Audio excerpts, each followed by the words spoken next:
Aujourd'hui, je te montre comment faire un foie gras vegan. Idéal pour le temps des fêtes. Mais pour commencer, tu vas te prendre un bon verre de vin. Parce que je peux pas croire qu'on est déjà rendu proche des fêtes. Non, mais un vrai verre de vin.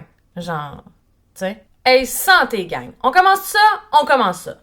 Tout d'abord, tu vas avoir besoin de tes champignons séchés que tu vas mettre de l'eau bouillante. En fait, tu n'as pas besoin des champignons séchés. Tu vas avoir besoin de l'infusion que tes champignons et l'eau bouillante vont créer. Tu mets tes champignons de côté, puis tu prends ton blender. Dans ton blender, tu vas mettre des noix de cajou que tu as fait tremper toute la nuit ou 5 minutes sur le poêle, ce qui est le cave pour moi. Ensuite, tu vas mettre de l'huile alimentaire parce que dans toutes mes recettes, il y en a. C'est comme ça.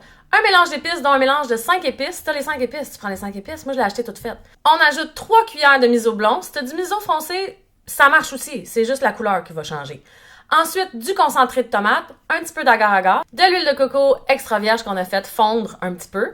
Et on regarde notre infusion, on laisse infuser encore un peu, une petite gorgée de vino, why not? Puis, on va en rajouter du cognac, qui est quand même un ingrédient très important. T'aimes pas le cognac? Je te le dis là-dedans, tu vas aimer ça.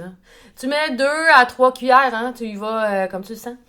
Puis après, ben, tu mets ton infusion de champignons. Puis tu prends juste le liquide, en fait. Puis s'il y a un petit morceau de champignon qui tombe, c'est pas grave. On va le blender. Puis là, si tu me dis, ben moi, j'aime pas ça, les champignons, ben tu peux mettre 3 cuillères de tamarin à la place. Ça va être aussi bon. Puis tu blendes le tout.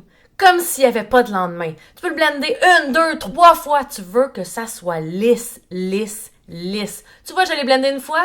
Je touche avec mon doigt, il y a encore des petits grumeaux. Ah, repars le blender, esti. Tu fais du bruit, le monde, ça les dérange. Hey, c'est qui fait à manger? C'est toi. Fait que tu fais le bruit que tu veux, t'écoutes la musique que tu veux, puis tu bois le vin que tu veux. Une fois que c'est bien blendé, check ça comment c'est smooth. Tu vas mettre ça sur le feu pour faire agir l'agar-agar. L'agar-agar, en fait, qu'est-ce que ça fait, là, c'est que ça va comme gélifier le truc. Fait que ça va comme donner un effet un peu terrine, tu sais, avec en plus l'huile de coco, c'est écœurant. Ensuite, tu check qu'est-ce que tu fais parce que tu veux pas que ça brûle, t'as travaillé fort pour ça. Fait que tu peux prendre un verre de vin en même temps que ça cuit, puis tu veux que ça soit plus épais. Tu vois, ça a comme changé de texture. Tu vas le sentir quand tu vas le brasser. Après, tu mets ça dans des beaux petits pots maçons. Tu peux mettre ça dans un truc en plastique, mais dans un petit pot maçon, il y a un petit je ne sais quoi qui fait que ça fait comme vraiment cute. Tu vois, là, il y a comme des petites bulles. Fait que tu vas prendre une baguette chinoise ou n'importe quoi qui ressemble à une baguette, puis tu vas le brasser pour enlever les petites bulles. On va nettoyer le contour avec son doigt, avec un Scott Towel. Écoute, prends ce que tu veux.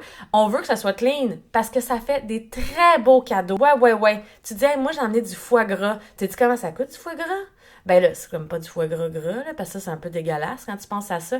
Puis tu peux même mettre une petite boucle. Mais c'est-tu écœurant? Puis après, tu mets ça à peu près toute une nuit dans le frigo. Mais je te le dis, même tout de suite, c'est bon. C'est que là, quand tu le mets dans le frigo, ben ça va devenir un petit peu plus solide. Puis là, tu te prends des petits croûtons de pain ou des biscuits, c'est comme tu veux. Ou juste à la cuillère. Même à la cuillère, c'est bon. Et je te le dis, tu vas faire fureur avec tes foie gras vegan. Je te le dis, je l'ai fait goûter à 2 Français puis on dit que c'était bon. Hey, bon appétit, gang, et joyeuses fêtes!